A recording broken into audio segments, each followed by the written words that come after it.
The Minister of Finance.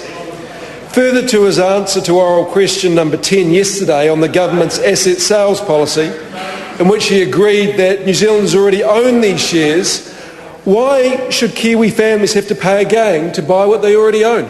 The Honourable Billing. Well, Mr Speaker, as is often the case, I didn't say what the member alleges I said, and no one will be forced to own anything. If they want to buy these shares, they can. If they're satisfied with the view that they own them by being New Zealand taxpayers, then the government will continue to hold 51% of shares on their behalf. Stuart Nash. Supplementary to the Minister. Given he hopes to raise $6.8 billion from asset sales, and there are 1.6 million households, isn't he saying to every Kiwi family, pay $4,000 for shares that you already own, or I'll sell them offshore? The Honourable Bill English. Well, Mr Speaker, I think Kiwis will see the sense in an arrangement which provides an opportunity for them to invest their increasing savings in New Zealand, and for the government to get money that it can use for important public investment, and to get it from New Zealanders rather than borrowing it from foreigners. Stuart Nash. Supplementary to the Minister. Which does he think is the main reason that that Kiwis oppose his government's privatisation plan by a margin of 2 to 1?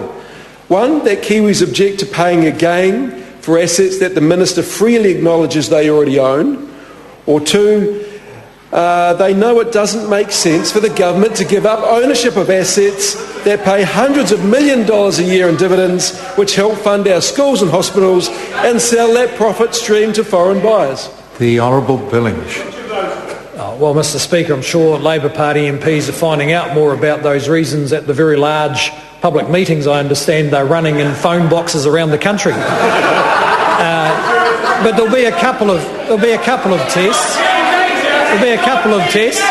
One is that the government is being quite clear that it will put this policy to the test in an election campaign.